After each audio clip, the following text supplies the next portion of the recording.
Hello on the Rockers. We celebrate the paranormal and the afterlife with Kindred Spirits Adam Berry, hot off the release off of his debut book, Goodbye, Hello, Processing Grief and Understanding Death Through the Paranormal, with my guest co-host, spiritual therapist, and past life regressionist, Derek Jameson, and me. No experience with the paranormal, just my dating life. Your favorite host with the sassy most. Raise a glass, let the drinks begin. It's gonna go deep. It's on the rocks.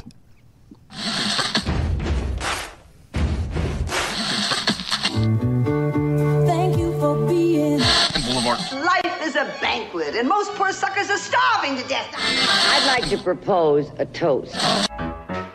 This is On the Rocks with Alexander, where I drink with your favorite celebrities as we talk about fashion, entertainment, pop culture, reality TV, and, well, that's about it. So pop a cork, lean back, and raise a glass to On the Rocks. Fasten your seatbelt. It's going to be a bumpy night. Lord have mercy. Buttons and bows and pantyhose. On the Rocks podcast, a place where we're too glam to give a damn. Okay, before we start talking about the afterlife, I need to talk about the today life. More importantly, Black Friday. What happened to Black Friday deals where you could get like a TV for like $50? Did anybody else notice this year? All of the ads and commercials were like 10% off, 20% off. That is not Black Friday. It's supposed to mean deals. I don't get out of bed for like less than 50%. Talk about spooky. Are our Black Friday deals just a ghost? Oh, did you see that lead in? Did you see? Okay, never mind. Anyway, I miss Black Friday where they used to be. Anyway, follow us on Instagram and TikTok at On the Rocks on air, and on Facebook On the Rocks Radio Show. Send me an email, book me for a pride, wedding, funeral, quinceañera, bris. I don't care. I will be there. Also send us your guest requests, your guest questions, and your comments at info@ontherocksradioshow.com. The show's presented by Straw Hut Media. You can watch and or listen to our now over 330 episodes at ontherocksradioshow.com. You can watch us on Apple TV, Roku, Amazon Fire TV, and the Auto.tv app. Facebook Watch, streaming with pride on SVTV, and on Channel 31 in Boston, of all places. Lucky you, Boston. Also, we tape live at UBN Go Studios in Burbank Media Center. Okay, let's get the show on the road. My guest co-host today, coming back to On the Rocks, Derek Jameson, a celebrated singer-songwriter in the music world. But did you know, and it's something we talked about during his initial On the Rocks visit, about his spiritual work. Along with his music, he works with countless people in spiritual development and is a quantum healing hypnosis technique practitioner who guides people in past life regression work. His connection to the spirit world began at a young age when he started reading tarot cards for a Halloween event. Today, he used these developed skills as a celebrity regressionist and tarot reader in Hollywood. Spiritual work has included stars from HBO's Euphoria, Netflix's The Queen's Gambit and soundtrack, The Big Bang Theory, and many more. He's featured in People Magazine, Thrive Global, Wealth Insider, and also GED Magazine for his career and spiritual instruction. Please welcome back to On the Rocks, Derek Jameson. Why, thank you. That introduction was quite the... That was my cardio for the week. Quite the introduction. I was like, wow, I just got read. Yes, thank you. Speaking of reading, so the way you got into this, you worked at like a big theme park. Yeah. And for Halloween, they wanted you to read up on how to do tarot. Mm-hmm. Not knowing that you were going to connect like that, but it scared you. Right. Well, yeah, I just wanted to make extra money, so I stayed after the Halloween event, and it was like my manager for the department was like, I'll just teach you how to do it, and you'll read the symbols like this. But it was very real to me, and I was just kind of going with the flow. But that's when a lot of the spiritual connection started happening, and a lot of darker things took place. But it was too much, so you left. But like, what brought you back to the spiritual world? I was playing music in Dallas with a friend of mine for an event, and I went to a museum, and something called me over to the ancient Greek displays, and it had like 4th century gold in there, these old statues, and in the moment my chest tightened up. I started breathing really heavy. I started having this crazy anxiety, and I don't get anxious like that. And I got this big message that came through. It was like, you have to do this again. It's time to get back into this. And I came home and I said, if we can do it from the light and from good energy rather than what I experienced before, I'm down. And so here we are. And you were always obsessed with ancient cultures in Egypt. Yeah, I had always, a connection with ancient Egypt. I had been to Greece. Egypt is more my connection, and I've been there twice. I was there on 9/11 when 9/11 happened. I was actually at a temple along the Nile River.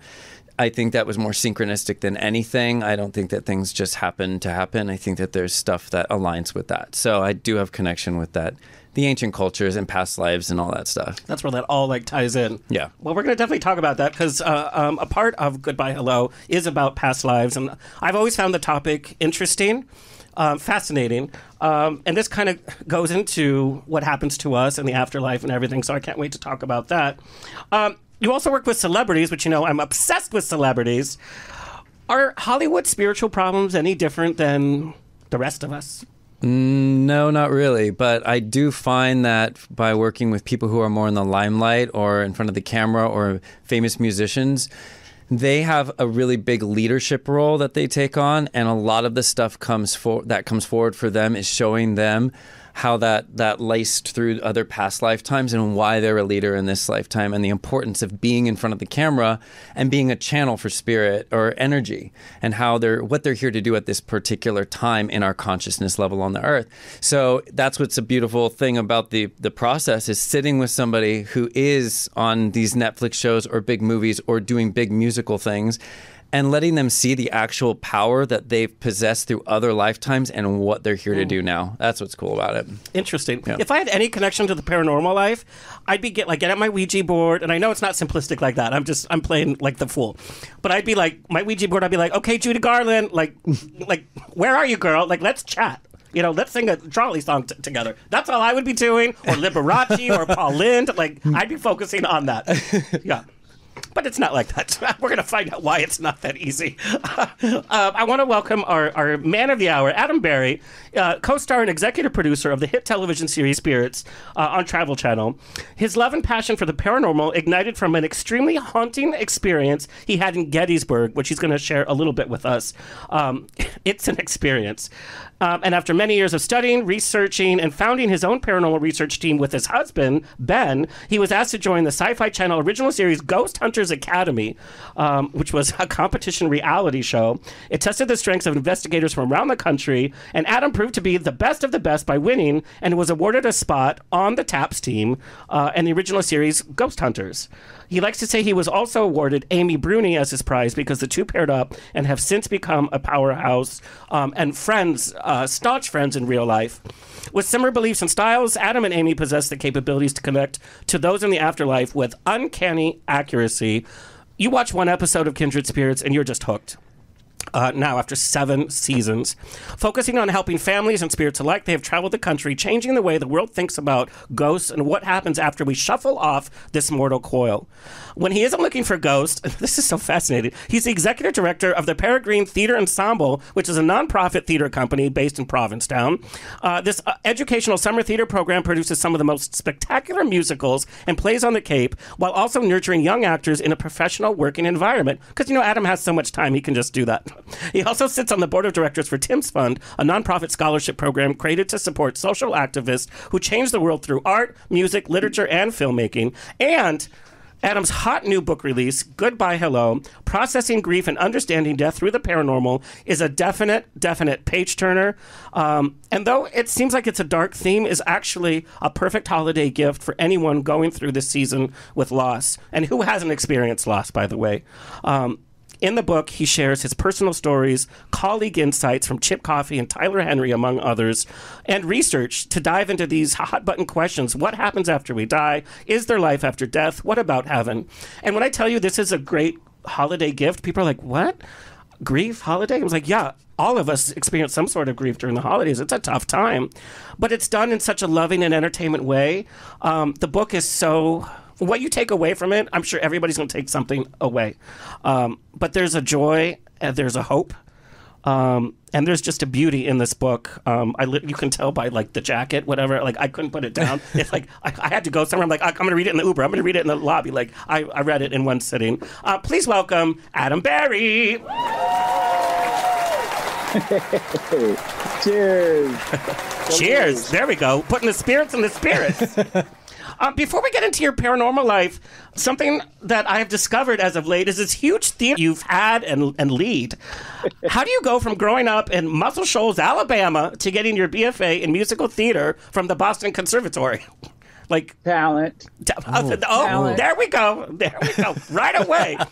But what was your exposure to theater in Alabama? Here we consider Alabama not the center of theater. Yeah, so I grew up in Muscle Shoals, Alabama, and anyone who's seen that, there's a Netflix special called Muscle Shoals, which talks about how it was the recording capital of the South before Memphis and Nashville took over. There's famed recording studios there. Everybody recorded there, from Aretha Franklin to Jackson 5. The Swampers was a kit band that played for everyone. Aerosmith recorded there. So growing up, Liza Minnelli recorded there with Peter Allen. I mean, think about that. Yes.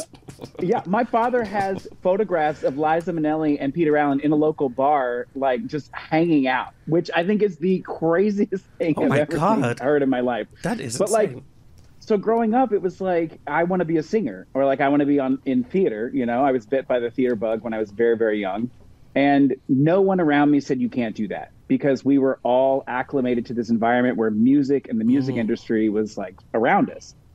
Our band program had more money than the football team. That does not happen. That's amazing. No, especially in Alabama.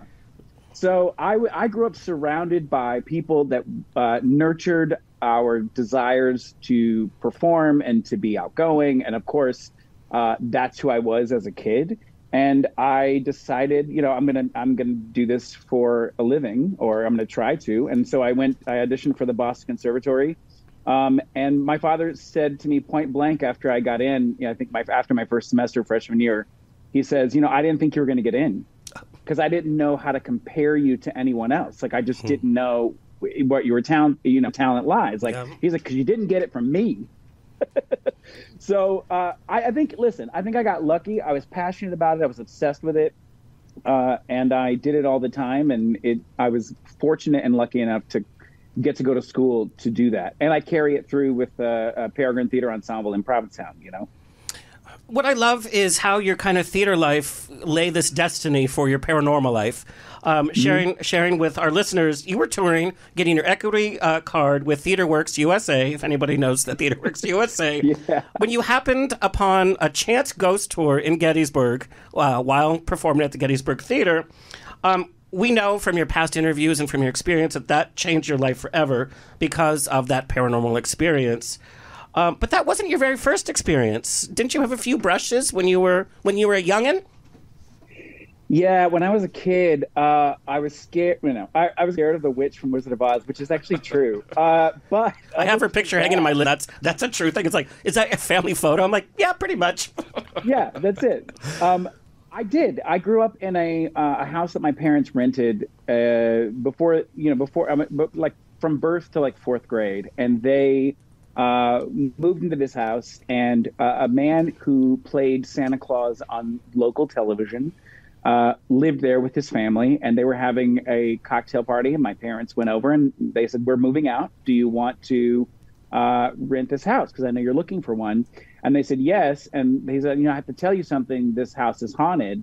And like any really good start of an A24 horror movie, my father was like, I don't care, and moved us in to this house. That literally is the plot of every horror film. Exactly. And so there was this ghost that they called Gertrude, a lady. And I, okay, Gertrude. I would hear Gertrude. I know. Okay, yeah, Gertie. okay, Gertrude. She's down to party. Good old Gertie. Listen, Gertie had things to do, because they said, I have to tell you the story. So they said, we came home one day and there was this mirror that was leaning up against the wall on top of a dresser with all of these things on top of the dresser. There was like a jewelry box and like makeup and perfume and like breakable items. And they said, we left the house, we came back, and the mirror was all the way across the room, perfectly fine in a dot, and nobody moved it, nobody was in the house, and nothing broke on top of the dresser. So it didn't fall and break anything. Yeah. And again, an A24 movie, my father was like, cool beans, I'm moving in because I need more space. So for me personally, I would hear footsteps going down into the basement where the laundry was, and my parents sitting in front of me, and they weren't down there, or like somebody going down into the basement or coming up from the basement at very odd hours of the night where I know it's not my parents. I can see them sitting where they're sitting. Things would disappear all the time and end up in another location. My mother complained that her makeup was disappearing, and it wasn't me yet. It was Gertrude. Girl, she was going to look good in the afterlife. It was Gertrude. And then what's crazy is, like, I don't know if Gertrude had a dog. And now, like, this is the first time I'm actually putting this together, which is stupid. I'm one of the biggest experience I ever had when I was a kid that kind of changed me was I woke up in the middle of the night, and there was a dog. I could hear a dog scratching on the bathroom door right outside of my bedroom. And I shared the bedroom with my brother. And then I could hear the dog walking into the room. You could hear his nails on the hardwood floor. You could hear, like, the jingle of the dog tag. And when it got to the television, we had one of those tube TVs that you would, when you turned off, you press the knob in, and the TV would, like, glow a little bit after you did that. Right? So when the sound got to the television, the TV would glow a little bit and then dissipate, and then it would start all over again. There was a scratch, scratch, scratch, walk, walk, walk, walk, walk, glow. Scratch, scratch, scratch, scratch, walk, walk, walk, walk, walk, glow. And I'm looking for a dog. I don't see one. We didn't have a pet. I'm rationalizing it. I'm saying maybe it's my Aunt Patsy because she had a dog, and sometimes she would stay over, and, like, maybe her dog is here. But again, I don't see a dog. And this happens for about 3 to 5 minutes, where my little brain is trying to piece together. And when I finally realize that is happening is something that I cannot explain, I, like, grabbed the bed sheets next to me and I just said, "Stop," as loud as I could. Weirdly, my brother didn't wake up. Son of a, I wanted him to wake up, and I couldn't exit because the sound was coming in the room, and that's where my parents' room was. Anyway, so as soon as I yelled "stop," the sound completely quit. And there was this weird moment of understanding that, like, what was happening wasn't natural. Like, it was supernatural. And I understood that as a kid.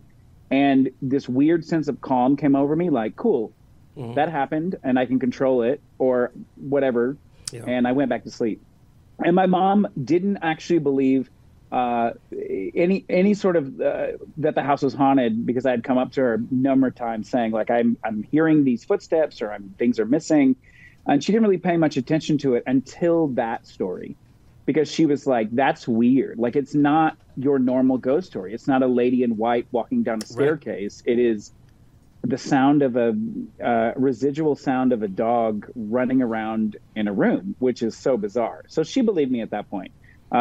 But did she let me know that she believed me? Not until I was almost 40. They didn't want to scare. They want to scare. And what I love about your book, Goodbye Hello, is it's full of different stories. It takes that ghost about, like, that Victorian woman down the stairs, even though that does exist as well. But the book makes paranormal experience so intimate, because, again, we also think about hauntings, somebody from the 17th century or, from the 1800s, of that. Sure. And it brings it so personally and so now.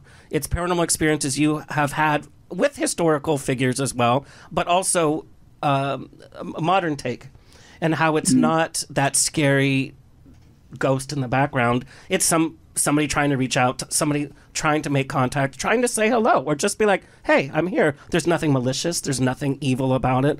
Some stories can be dark and a little sad, but sometimes it's just, hey, I'm here and we're in the same space. And it's like, okay. And I think as kids, we're more open to that in our youth. I've had experiences. Every kid has probably had some experience because they were so in tune and they weren't filled with the stigma of, later when you learn to unlearn certain things. Sure. And so you find that you hear things that other people can't, correct? Like you hear things on yeah, exactly. And you were hearing that from when you were a kid, and you were hearing those subtle layers of spirit energy, which I find fascinating. Do you still find that you hear those things these days that other people cannot? I think it is like Alexander said. So, like, I think we lose our imagination at a certain point. And as you grow from being a child to knowing you have responsibilities and knowing that the world expects something of you, you start throwing away your imagination. So as a kid, you could pick up a stick and that is a sword. And you cannot change that kid's mind about that, right? They are more open to everything that's around them. They're accepting, they're receiving, they're giving out information. And I think as you grow older, it stops because you feel like you have to grow up, right? But as an actor, as an entertainer, we spend our lives playing other people. We spend our lives playing pretend as real as possible for other people. And I think for me, that actually, when you talk about, growing up being in theater, I think that actually helped me stay open as an individual, right? Like I don't mind receiving information and sharing information. And so I do think it is about being open and learning how to access that part of your brain again. Do that through meditation. You can do that through just ghost hunting. I don't say that I am psychic.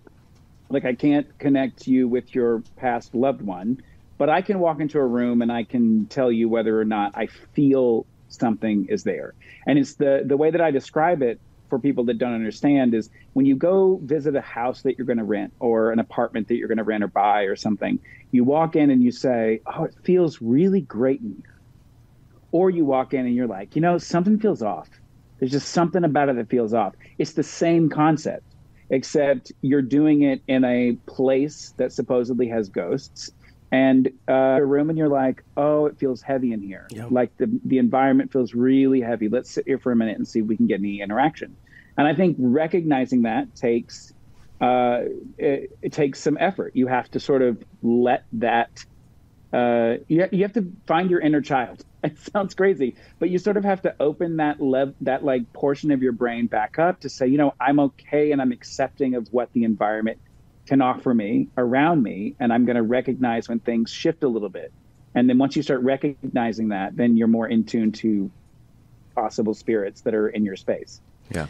I think it's so interesting. As kids, our parent society tells us, stop believing in these silly things that you can't see or prove, or such as making, a stick into a sword. Yet, and however you feel about religion, we're told in another way, the older you get, believe more blindly. Don't ask questions. Believe in things that you can't see or feel sometimes. And it's such a weird juxtaposition of those two passing things. It's like, okay. I want to talk about something you do so well in your book right away is you kind of classify certain kinds of paranormal activity, of hauntings, just to put it simply. So what you experienced in Gettysburg, and for our viewers that don't know, Adam literally experienced a residual haunting of a Gettysburg battle. And maybe you can touch a little and then kind of expand on the different kinds of haunts. And you do it so well in the book, but, there's haunts that they don't know that they're there. There's haunts that they know that they haven't passed. There's residual. There's all these classifications. It's like, this is a guidebook, literally. Listen, no pressure. Yeah. No pressure at all whatsoever. So Gettysburg for me was a life-changing experience. I was at a point in my life where I had paranormal experiences growing up, and it was something that I really enjoyed talking about and observing and exploring, but my focus was very different. My focus was this TheaterWorks USA tour, get your equity card, go back to New York, pound the pavement, and be on Broadway. And yes, it can still happen. Hey. I went out there. But I want to see Kindred Spirits, the musical. I want to see Adam Berry in a musical on Broadway. Yes. So I don't care what it's called. It could be called Poop the Musical, and I will sing the 11 o'clock number and win the game. Anyway, so for me at Gettysburg, it was one of those things where it was a show me now, or I'm going to possibly not put as much into this as I want to, And so I went on a ghost tour. We ended on the battlefield out near where the school is, across from the Farnsworth House, for those of you who know Gettysburg. And he was explaining the field, and he was saying all of these things happen. They kind of see apparitions in the trees, and I said, can I go down there? And he said, I wouldn't. And so, again, like any good horror movie, I went down by myself across this field. And I actually revisited this at the beginning of November because we did a big event in Gettysburg. And we took all of our VIP investigators down to where this experience happened. And I was telling them, I was like, my God, this is further than I can remember. Like, this is further. And it took guts. I mean, look, when you're young, you don't care. Like, right. You will literally do anything. And the no fear factor is insane. So I went by myself. I went down to this line of trees, and I experienced what I can only describe as subtle reenaction of a battle that happened during the Civil War. I could hear gunfire. I could hear like distant yelling. I saw what looked like misty anomalies, like walking through the trees, and then they would dissipate. And I'm standing there looking at it, trying to rationalize it. Like, this doesn't make any sense. Why is it happening? I even went and brought a friend back, and he experienced it. And I went into the line of trees to see if I could have more experiences. And again, I heard footsteps and I could hear the things. But now what's interesting about this activity is I say it is residual, right? It, to me, is like a piece of film being played back in a moment. And it can happen once. It can happen every day. It can happen once a year. There's no rhyme or reason to it. But I think the universe was like, this is your time. We're going to gift you this thing to experience so that you can take it with you. It's going to propel the next chapters of your life. And I think that is why it happened. Now, when we bring people back there, and like I brought Amy, my partner on Kindred Spirits, and I brought Greg and Dana back there, like they experience similar things to what I experienced all those years ago. So I'm not making it up. They've had experiences. And then when we went back there recently in November, we were doing an EVP session out by the lake, which is where we ask questions to the recorder and you play it back and you can hear the answers. And we said, we don't care who's out here, but like, we know that people fought for different sides, but you gave your life for something that you believed. So, we want to recognize that and show respect to that. And it said, thank you. And it was the first time that I've gotten any response in that area that was like not residual. Right. So because a response is intelligent, they can hear you. So while I was having residual activity, now I have a whole nother catalog that I need to go explore. Like there's somebody out there that said thank you to our conversation. So it's a bit bigger than I had probably anticipated. But that happened and it stuck with me. Never. So residual it's kind of like you said, it's like a flash. It's like a picture that comes to life. It's not necessarily that all of these soldiers, so to speak, were still there as their individual selves haunting this area. It was more of a residual experience as compared to a ghost that knows that they're there individually. This is probably paranormal. Oh, okay. I'm gonna straight up say this. Yeah.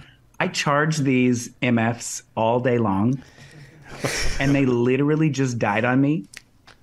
They do not work. And there's a theory that like spirits can use things to pull energy from to like, and I have they do not work. And I could not hear anything you just said because I'm frantically sitting here trying to like open up a different channel so I can hear you. I don't know. If there's a ghost here, you need to find another place because I might work home with me. I am so sorry, but I have zero clue what you said. There's a ghost in my house, and it needs to get the house. Can you hear me now? I can hear you. No, I can hear you now. But like, this is really strange. So Adam, we've had paranormal people in the studio, and we had one of our resident paranormal. She's a witch. Yo, what is going on? What can you hear? Can you hear us? I can. Yo, our whole system shut down. So Adam, I'm gonna tell you. I think I know. I lost my mom, and I hadn't really received any communication from her. I had a dream about her 2 nights ago. That was my first kind of good afterlife experience I've had from her. It was brief, and then. This also happened. I'm starting to hear noises in my sleep that wake me up, like the door knocking, whatever. Somebody said medium, and then I woke up. I thought they were talking about sizes, like T-shirt sizes. And then I realized, no, they're talking about the show.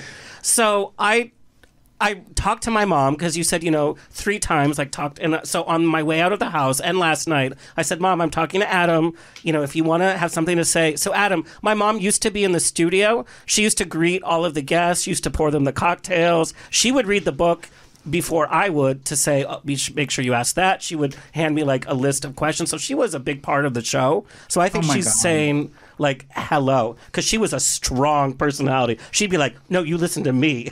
Like, oh, okay, Mama Rose. Like her name, her nickname literally, she was like, are you going to seriously talk about dinosaur ghosts right now? No, she'd be rolling her eyes. She'd be rolling her eyes. Are you seriously going to talk about dinosaur ghosts?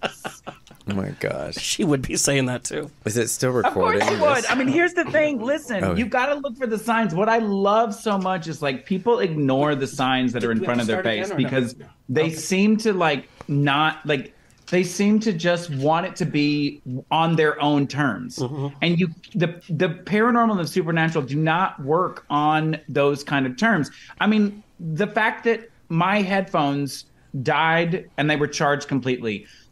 I'm not saying our whole system shut down. It's never happened. I'm not saying it's your mom. I have an idea. But it's a way. It's a way to get your attention. Yeah. It's like the little things that happen where you go, oh no, I recognize exactly what that is. And sometimes it can be on a public platform. And then sometimes it can be so personal that it's only for you and it's only meant for you, right? But it seems to me that your mother would be like, oh no, I need everybody to know that I'm in charge. I'm here. That's her personality. Tony, was that not her personality? She'd be your best friend, but she would lay down the law. It makes sense. So this is actually a good leadway into the next question, because we got this a few different ways. For those who have not seen Kindred Spirits, people want to know is how you communicate. Like, what tools do you use? And on Kindred Spirits, you use a variety of tools to talk to the other side, which I love. There's not one right, there's not one wrong way. Some tools work better than others. So how do you communicate with them? What is it that you're seeing or hearing? How do you experience the paranormal? And I'm going to ask you this because I know you have you deal with guardian angels and all that, which is like a whole different side too, but part of the same world. So, Adam, what are some of the ways that you can communicate? We talked about recording and playing back. Yeah. So paranormal investigating is all about having things that you can use that are in front of you and tangible and everyone can see, right? Usually when we're investigating, especially on television, I mean, you can't have a device that works. You can't be like, yes, we use psychics, and yes, I believe chip coffee more than you know. Yeah. But it's like I needed something that they can interact with. So every single device that we use is meant to record natural or electromagnetic field, right? Like it is something that I know this device does this. It records this. And the theory is that when spirits or ghosts interact with us, they use that electromagnetic field to interact with those devices, right? So I know that this device reads something and that theoretically they can manipulate the device because they're made up of the same energy. And so we use a number of tools that have those qualities in different forms.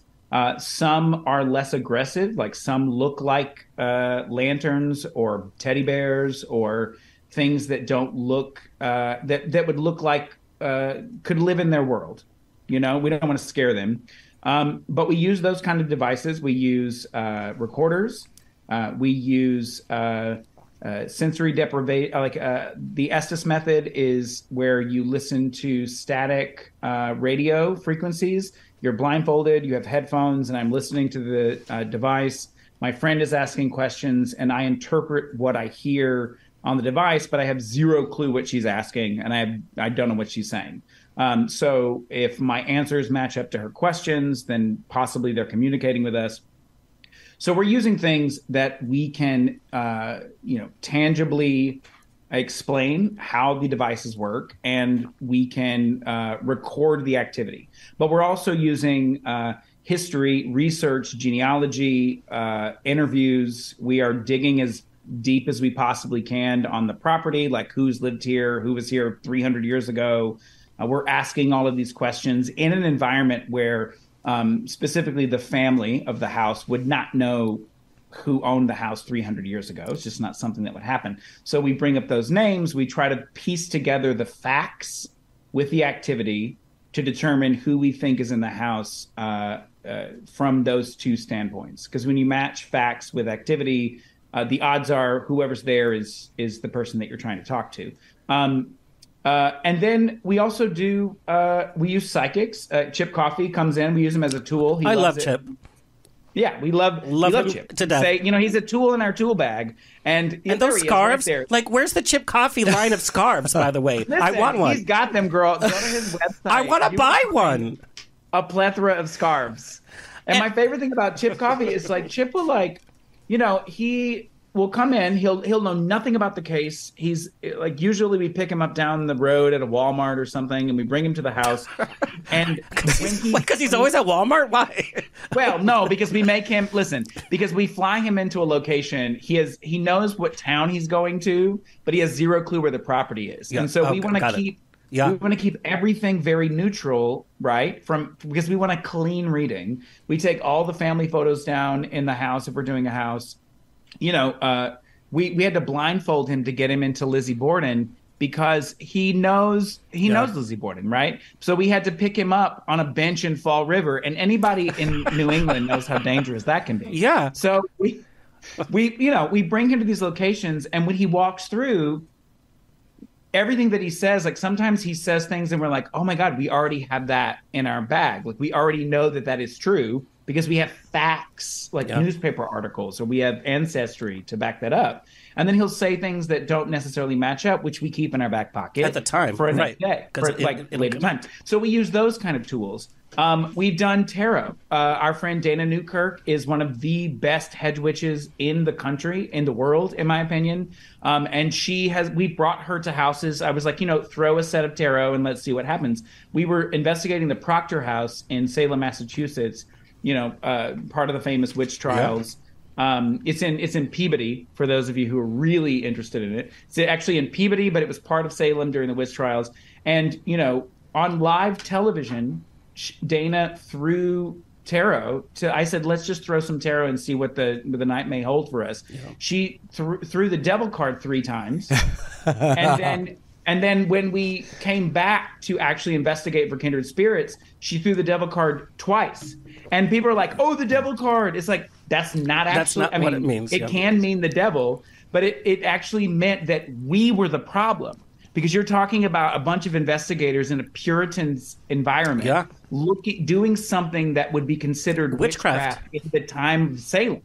And so it's like we use all of these elements that are available to us.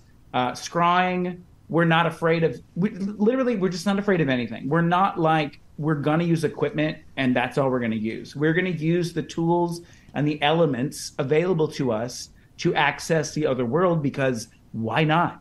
We don't know, why not? Something today may work, something tomorrow may not. And depending on the spirit, they might respond to something. Like, if you're talking to my grandma, if you talk to her in religious tone, she would respond. You do tarot, she'd be like, I know. Like, no. Exactly. Yeah. And what I love about the book, you also talk about that. You respect spirits, their culture, their religion, and sometimes it's not the best case for you, or you bring in a specialist, such as somebody who might have been a practitioner of Islam, or depending, or a language barrier. Not all goats speak English, by the way. Right. You cannot pretend to know everything. Like in our whole thing is like, I do not know everything. I know a lot of things based on my experiences, but I do not know everything. So, and, I'm an expert in some things because I know these things, but I'm not necessarily the ultimate expert. There's always something to learn.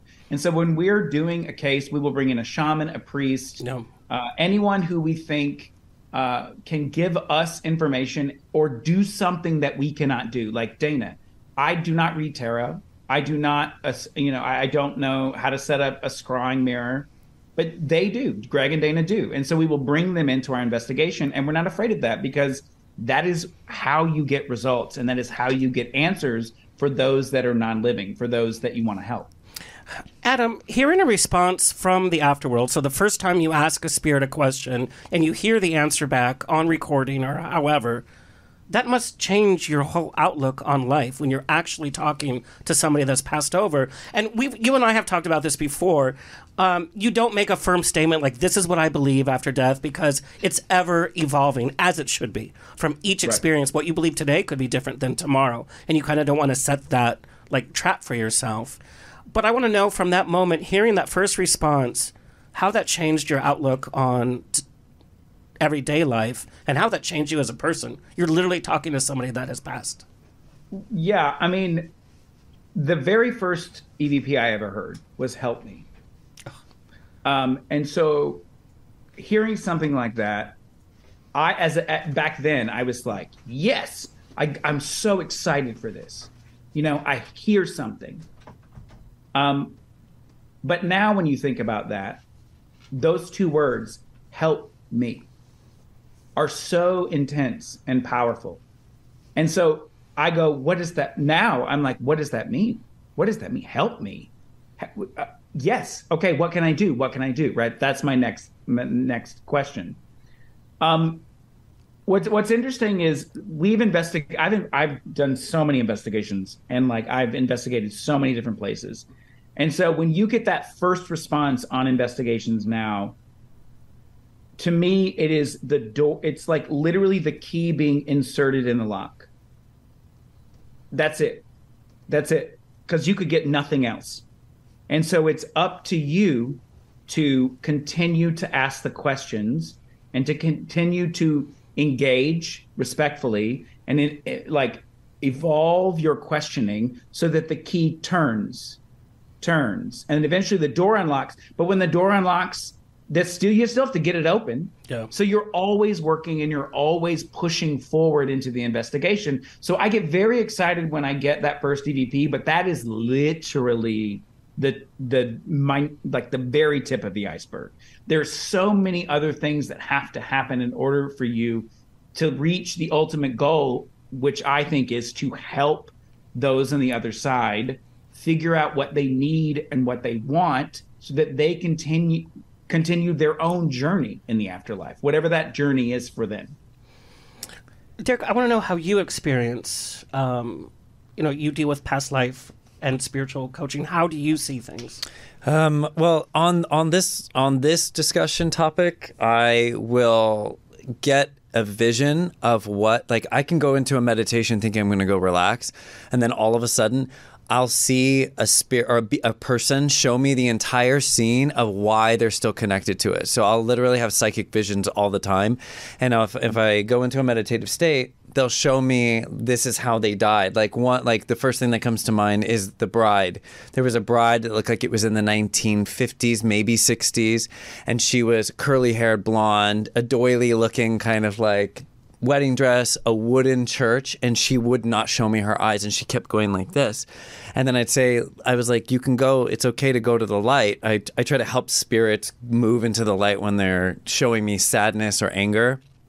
And she would just kept turning away from me like that. So what they'll do is they'll show me the scene of why they're still connected to this dimension, and what the trauma is. And sometimes I see very graphic things. I'll see how somebody died because they were in a sexual experience and then they were getting, choked or something like that, and then it turned into the person dying.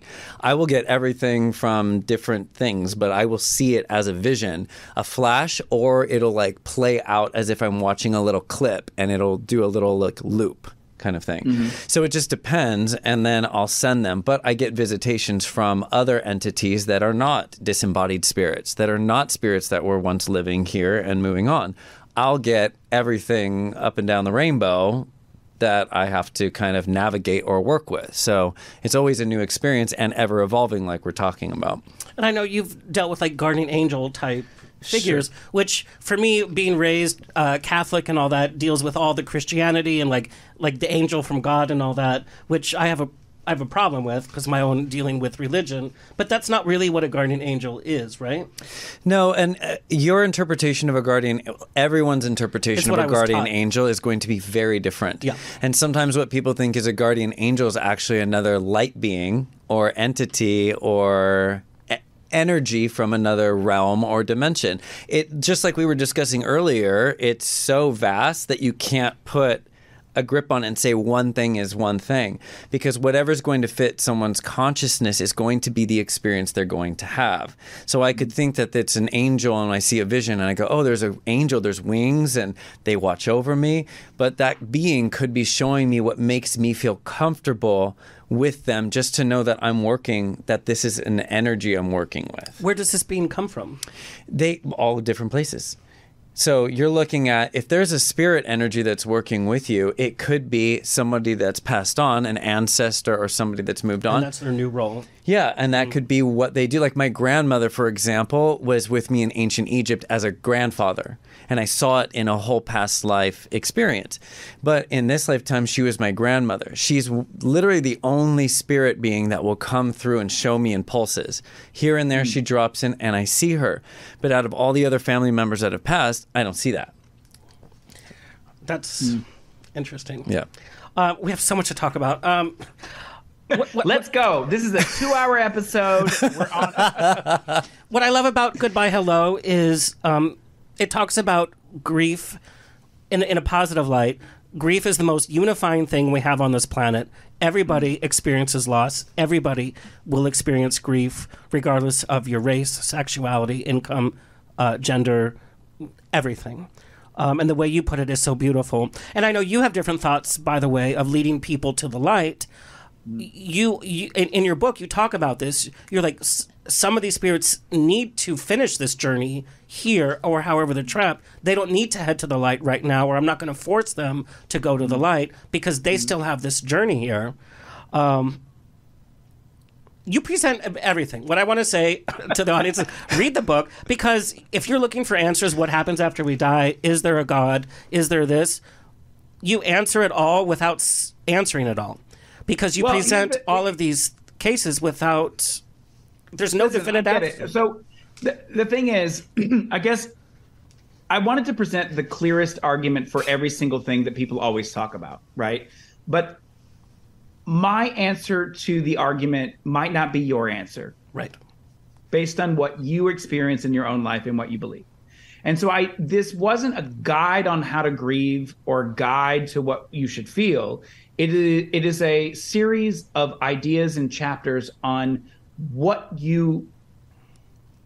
I think that maybe can unlock something for you if you need it, right? So when you're talking about crossing over, like, I would prefer, I think personally, I think any entity that is on this side in this plane, there's a reason for it, right? And I want them to figure out what that journey is, and whatever I can do to facilitate that next step for them, right? Whether it's prayer, whether it's a community, just conversation, whether we can just like have this moment, whatever that is, I want them to have it so that they can process it on their own and then do with it what they will, which is exactly what we want in this life.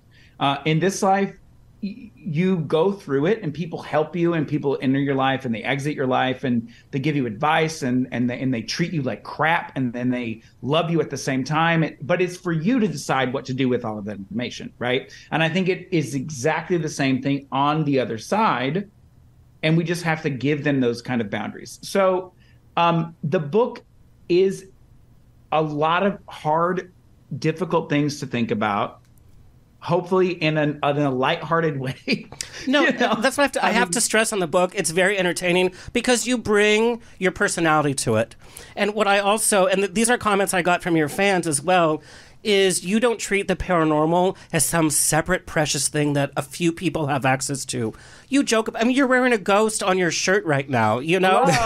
I see your boobies. Available get it, at boobies. AdamberryMerch.com. Ooh, boobies. yes. Get it? Yes. Yes, But here's the thing. Like, your and Amy's friendship, it totally reads through on Kindred Spirits. That's a real friendship. Audiences can see through bullshit very fast. But you bring this levity to the book. You bring it to your appearances. You bring the humor into it. You know, we treat the paranormal as like some special thing, and it is a very special thing, but it should be part of our daily lives, which includes humor, which includes optimism. Not every ghost story is a sad story.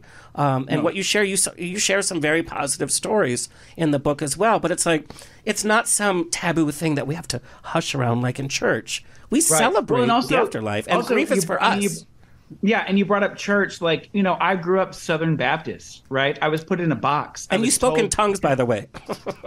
You did? No, you did. I did not. Didn't you? Oh, I thought there's a rumor going around that you used to speak in tongues. Here it is. There it is. I'll ask your husband if you speak in tongues. Listen, I only speak. Take another sip. If I had too many vodka sodas, I speak in tongues. So. But I love that you make the paranormal more accessible to all of us, because we all have the capacity, I believe. And a part of your book also, when you talk about life after death experiences or near death experiences, it's because we only use a small percentage of our brain, and you bring research into this. Right. People that are near death, their brain is not focusing on the bodily functions, and there's certain parts of the brain that are activated. And on that activation, our brains, and who knows in the future whether we're going to be able to activate that on our own. But it makes us deal with different dimensions, different planes. And this is not some mumbo jumbo. This is scientific fact. We move in a certain dimension in a different plane as our brain can comprehend. And this leads me into a question. We got this so many different ways from your fans and also from skeptics. Since you're talking to the dead, why don't you just point blank ask them, is there heaven? Do you see Jesus? Where are you? Yeah. So we've asked that many times. There was a case that we did in New York where her ex-husband, who we thought was in the house, was not religious at all. And so we asked him, once we made connection with him, we were like, do you believe in heaven? And he said, yes. And then we started asking him questions about it, but he wouldn't respond. And so this is an overarching theme in the book. And it is literally like there comes a point where the afterlife speaks about what is next. And then the majority of spirits that we interact with, whether it's through your dreams or whether it's in person, where we're recording their answers through a recorder or they're interacting with us with equipment, they say, I cannot tell you anymore because there are no words in the English language to describe what it is. I cannot explain to you what it is because I have no vocabulary when I'm speaking with you. And I think that is on purpose because, as any faith or religion points out, like, you've got to have faith, right? If they were to say 100 billion%, this is what's next. Yeah. There would be people in this life that would say, cool, screw it. I'm done. I don't care. Right? If we're going to end up this way, they would give no effort to this environment. They would give no effort to this journey. They would give no effort to the process, whatever we're going through now, right? Like, this is a journey. This is something to be excited about. And by the way, the world is on fire and it sucks. But like, this is it. Right? And there's something to be learned from this experience. And then when you're done with that experience, you go on to the next journey. And if we were to know 1,000% what that next journey was, we would never give any effort into this experience. And I think it is on purpose that they cannot explain what it is. And I think that's a blessing because it makes you live in the here and now. It makes you look at the person in front of you and say, yes, I want to hang out with you. Yes, I want questions. Yes, please come to my house. Let's do this podcast. Let's hang out and meet new people and share new ideas. Let's explore what the world has to offer because the world that we live in now is made for the living. It is not made for the dead. We can see, feel, hear, touch, love, respect, interact. And then once that journey stops and we go to the next, if we stay behind, we, have unfinished business or we have something that we need to complete before we continue into that next world, which is made for them. It's made for us in a different time, like in the next step, if that makes sense. And to the point of your book too, grief is really about us. Our loved ones have moved on to some other level, whatever that is. They're not dealing with the daily shit that we have to deal with. Grief is really about us because we're sad that they're not. They always say, I'm okay. Yeah. Right, I'm okay, and that's when they don't have to count calories. Like I'd be okay, right? They don't have to count calories. Yeah, and beyond all of this, like the holidays are very hard, and I know Alexander. Don't make my mom shut the system down again. I know. She never let me go by Alex. Yeah, I don't want any trouble. Okay, Mama Rose. Alexander. Oh, yeah. I like, the holidays are hard, and I know you're dealing with something, and I know that it hits in different ways for everybody. But every time that I hang up that ornament that makes me think of my grandmother, or every time that I put something out, or I make her cornbread in her cast iron skillet, to me, she's here. Her hands are with me. Her hands are my hands, and we are making something together. And that can never be changed or taken away from you at all, no matter what anyone says. And I have whether you believe in ghosts or not. And I have to tell you, your book kind of empowered me because I thought this holiday, Thanksgiving was tough. I'm not going to lie that it wasn't tough. So what I did is I took that day, I put the tree up, I took out all of our family stuff in my new place. And I thought it was going to depress me, but it really, like you said, I took such joy in putting out stuff that my mom and I shared year after year. My grandma and I shared. It's like, this is my new space, and it filled me with such joy. It was bittersweet, and of course I was a little sad, but it was more positive. And I was like, it's going to be okay. Because I took such joy in the memories, and that's what our loved ones want. They don't want us. I know it sounds cliche. They don't want you to suffer, but they don't because they're doing something else. Yeah. I have two other, and I know we're running short on time. Two other major, and I have tons of questions about you personally from your fans. By the way, listen, we're gonna have to do make it an hour part and two. a half. No, we can't. No, I wish we could. We're gonna have to do a part two. Another thing, and this is something that I was tearing through the pages for. When we lose somebody that's so close to us, and everybody's like, they're still with you, and then we're looking like canine, we're like looking for messages or signs or something. And you talk about this as well connected as you are with the afterlife. People that you have lost in your own circle, they're not phoning you up like, "Hey, girl," they're not. No.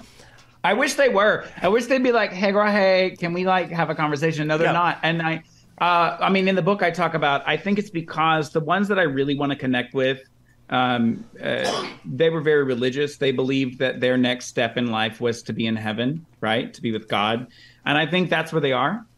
I think everyone's afterlife might be a little bit different. And so I think they don't want to intrude because they don't need anything or they don't want anything. So, no, they have not. They have not made an appearance. And I prefer it that way because if I see my grandmother standing at the end of the bed while my husband and I are in it, I will be not okay with that at all whatsoever. She's gonna be in for a super surprise. She might give you some tips. You never know. You listen. She'll be like, "Your leg needs to." No. Oh my God!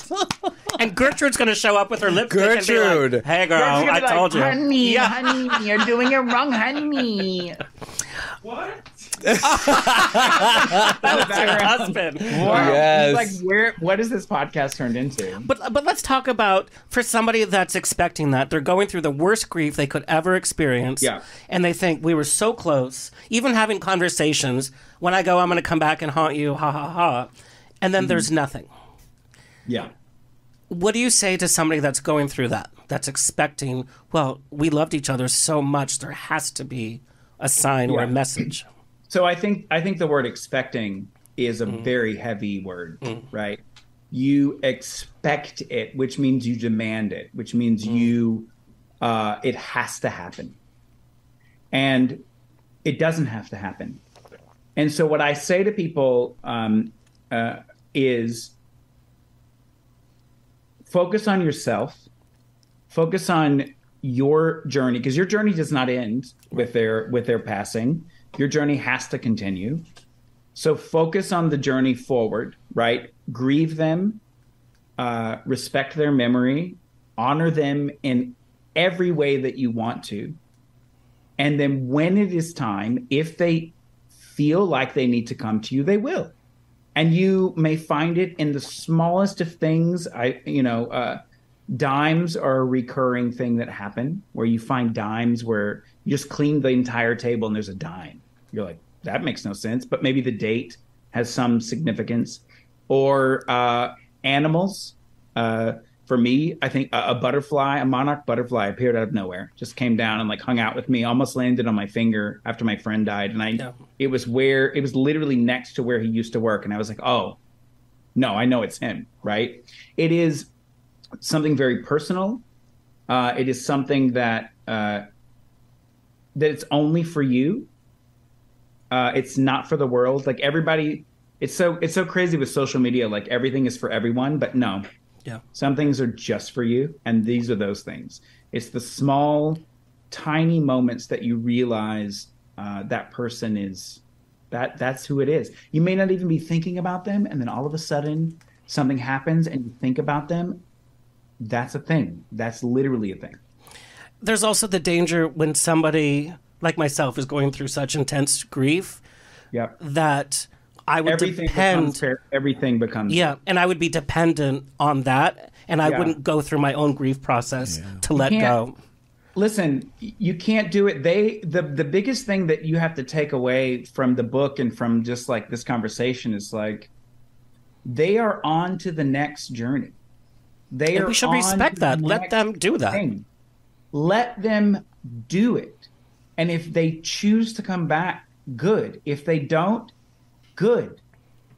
It's like, it doesn't make any difference in your life.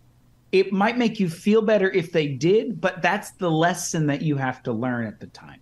Mm. Okay, next, like I said, we have pages and pages rapid fire. Questions. Just let's do rapid. I love a good rapid fire. But these are like complex everything. I'm ready to go. I'm ready. One of the reasons I wanted Derek to join is, and you touch on this in your book, is past lives. Adam. Yeah. Oh, yes. So during your paranormal investigations, when did you first come into the theme of past lives? Never. But before I even started, like I was investigating, and like ghosts was a hobby for me. I was working at the West End Salon in Provincetown, Massachusetts. Some listeners may know where this is. I was the manager at this salon, and I was working here year round because we had been living in Provincetown for a while. And this lady came in and she was like, I do past life regression. And I was like, cool, boo, cool for you. And like, whatever, I loved ghosts, but I was like, what is this girl saying to me? Yeah. And it was late at night, off season. And she was like, can I give you a past life reading? And I was like, yeah, whatever. And she goes, she looks at I don't know what she looked at. I can't even remember if it was my astrology chart or if she just like looked at me. And she said, what's the thing you and the British flag? And I was like, oh girl, okay. So in college I had an obsession with the British flag. I can't even talk about it. I loved all things Brit. Like I just loved. And she goes, interesting. And she sat down for a minute and she didn't say a word. And she said, you were a soldier. She goes, you were drawn to Boston, weren't you? And I was like, yeah, I was. And she goes, you were a revolutionary soldier left for dead in the winter. Do your feet get cold first? And I was like, yeah, they do actually. And so like, I'm getting the conversation completely wrong, but she pinpointed things about my life at that moment made sense. Or that had happened that was so specific that nobody would have known any of the information. And she said to me two things. She said, you were this soldier, you were left for dead, your feet get cold, you have an affinity for the British flag.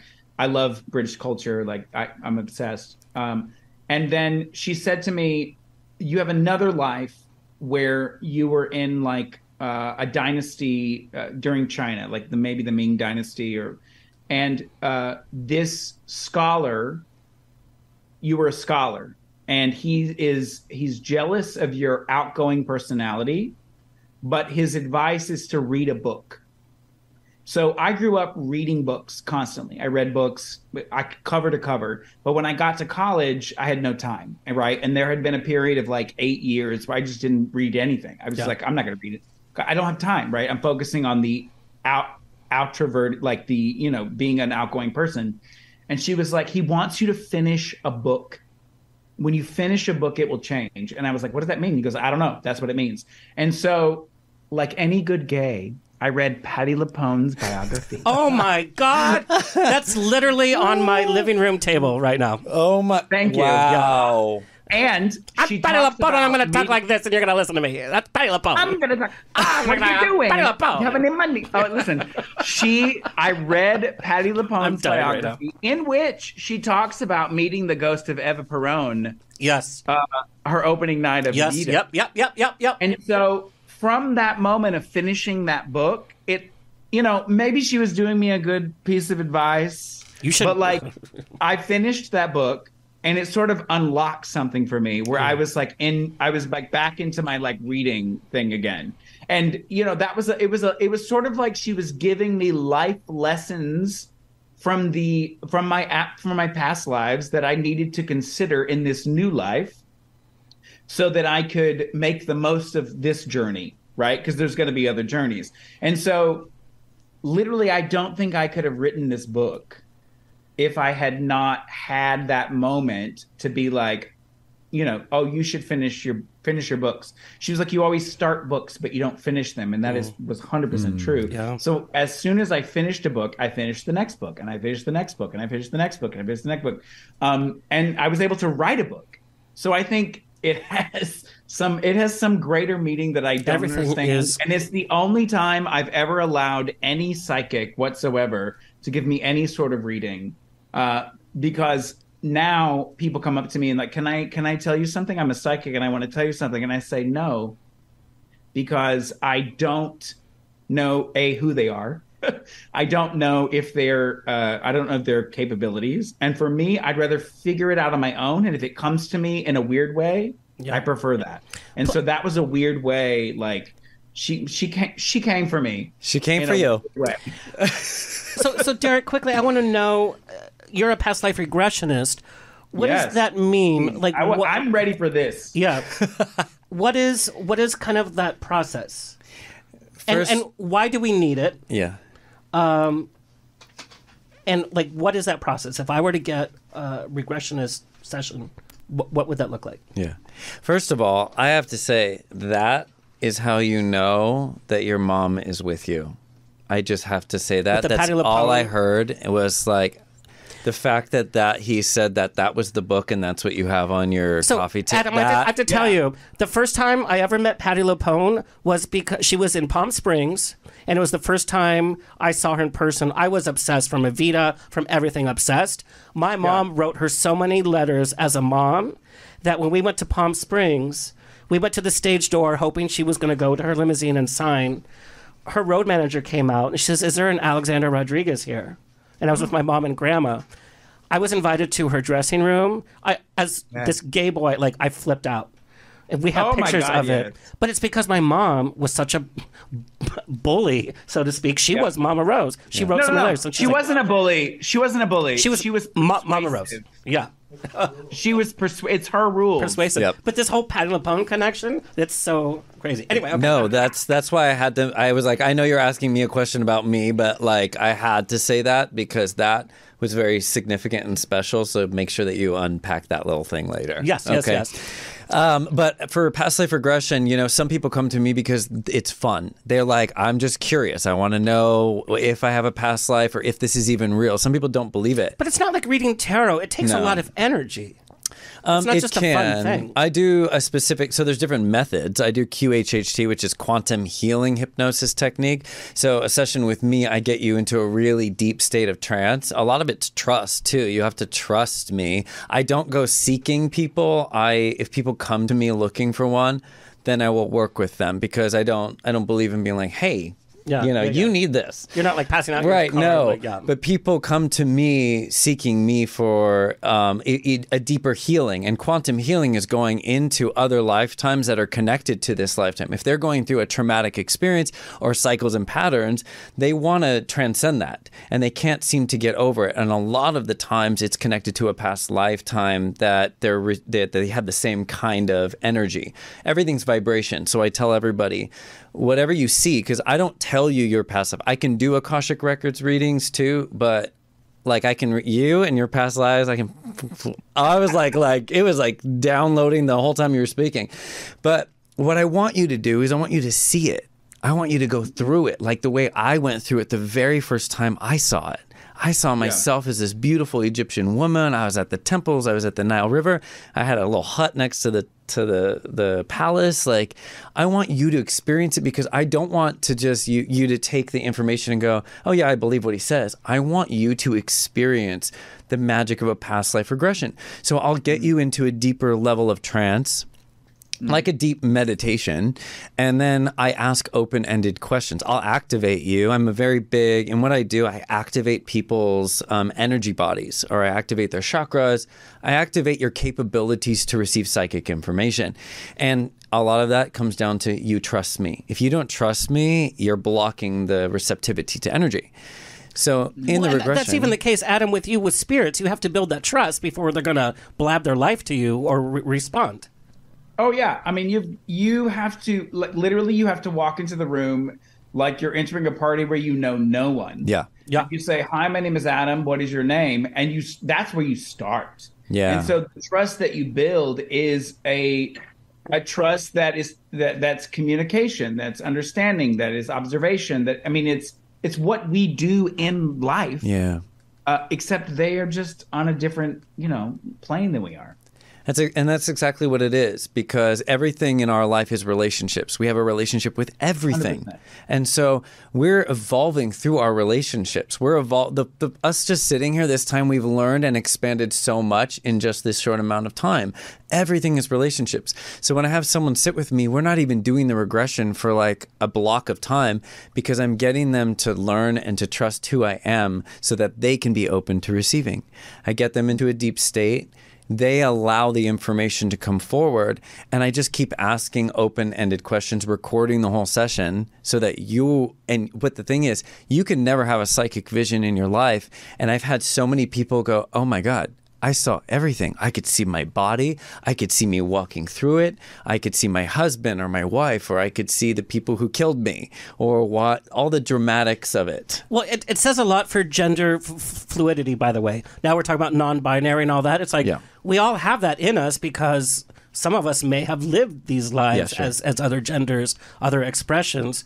But my question is, and we got this emailed, skeptics, past lives got a bad rap when Shirley MacLaine came out and she says, oh, my past lives, and it became like a Hollywood joke. And I hate to say it, but it did. My point, and some of the emails we got, is if we're not allowed to remember our past lives, what good does it do us? If we can't, because having another life is to learn from our mistakes. But if we don't know where we've come from, what's the point of living life after life if we don't know how to learn from a life we don't know? In different teachings, people want you to focus on the life that you're in right now, and I understand that completely. You should be focusing on whatever's in front of you is asking something from you. You don't necessarily need to go into past lives in order to discover why it is you have a problem. It's about how you show up to the event that is in front of you, right? In any case, it doesn't matter if you're dealing with a spirit or you're dealing with a girlfriend or boyfriend that's treating you wrong. Everything is asking you of something right in the moment. So I tell people, you don't have to have a past life. Let it be fun. Let it be something that's a discovery, that you're learning more about your soul's history through. And the people I work with are typically the people that are here to help evolve humanity. I find a lot of people are here are the teachers, are the channelers of media. They're the ones that I work with because they're the ones who are helping to open up the pathways of trust within the self, and to allow them to understand that they're not as they feel like they're so different or so isolated from everything. But really, they're the people that need to understand that you're different because you're the one that's to show the new path. Does everybody have a past life, or do we get that choice? Yes and no. Like everybody does have, it depends on consciousness. And so I can't claim that for you. I can't claim that for you. But I will say that if you came from somewhere before this, wouldn't that be your past life? And even if you are simply a drop in the soul of the big pool of all that is, if you came out and let's say you've never had a human life before, but yet this is your first human life, wouldn't you say that you have a past life as something? A dinosaur? A dinosaur, apparently, to this one. So I'm getting a little choked up. Anyway, your mom needs to back off. Mom is definitely here. Not be a choker right now. Anyway, we have to do a part 2 because we have to wrap up. No. No! I know. I'm like... I refuse. No, we have to. Ask me a personal question. Yeah. No, we literally have to stop. There's another show in like 3 minutes. God bless Jesus. H Christ. Adam, we come back for part 2. Okay, fine. Because I have pages. Let's do it. I got time in December to talk about all this things. Perfect. And when are you coming to LA? You appear everywhere but LA. I know. You know why? Because it's so far. It's so far from me. It's so far from me. It's kind of far. We'll talk about it. Listen, and the Black Friday sales are crap. Okay? Absolute crap. Let's bring it back to Black Friday. I was listening to a little of 10%? Delta Work. I was listening to a little Delta Work, and she was like, why isn't Black Friday like Wendy's combos? Why can't you Wendy's combos of Black Friday? And that makes so much sense to me. They're giving away like free Frosties for like a year. Hello. Give it away. Give it. All right. We have to wrap up. Like we literally do. Fine. Adam, where can we find and follow you and buy your ghost shirt? So first off and foremost, adam-berry.com will get you to everything. Adam Berry merch will get you to this and all my things. Love it. Adam Berry books will get you to this. It's annoying. It's just annoying. And there's the Audible book. Google Adam Berry Ghost, and you'll find me wherever you need to find me. And there's the Audible version of the book, too. Which I think, honestly, has gotten a lot of significant praise because it's my gay ass just narrating my own words, which was the hardest thing I've ever done in my life. But I have to tell you, like I said, the book is so intimate and friendly. I feel like we're hanging out at happy hour, and you're telling me these stories. Yeah. And when you listen to the Audible, and I do my friends' voices, I literally caricature them, which is, it's great because Chip Coffey's like, oh my God, I hate it. I love it. You're second. And so I do all the voices, which they allowed me to do in a good way. And then, I get emotional. We talk about really emotional things and, the death of my grandmother or the visitation from my grandmother or the death of my Chihuahua, Maria. It's like those things read in the audiobook. All right. We definitely need a part 2 because I got so many questions about animals, by the way, too. Well, I'm here for it. Yes. So let's schedule it. I have a good time slot between December. We will get you in. Derek, where can people find and follow you? Derek-Jameson.com or at Derek Jameson on Instagram. Let's be friends. I love it. But these are the conversations we all should be having. Like we said, grief is such a unifying thing, yet there's a stigma talking about grief. There's a stigma about being sad. It's like being sad is as important as being happy because that's how we know we're living life, and we should be able to express that. So this holiday season, reach out to somebody that you know might be a little lonely. Check in with everybody. Spend the holidays with who you want to, by the way. Yes. Yeah, that's my other thing. All right, that's all, folks. It's always a grab bag of fun here every week on The Rocks. Oh, my God, I wish we could talk for another hour. I know. Big thank you to our engineer and station owner, Tony Sweet, our social media clip editor, Alexis Mendez. Please like, share, subscribe so we can continue bringing this fabulous programming coming your way. Until next time, stay happy, stay healthy, stay sexy, and if you drink, stay tipsy. Stay tipsy. This has been another episode of On The Rocks. Tweet me and slide into my DMs on Twitter and Instagram at On The Rocks On Air. Find everything On The Rocks for free at OnTheRocksRadioshow.com. Subscribe, like, review, and share. Until next week, stay fabulous. Thank God.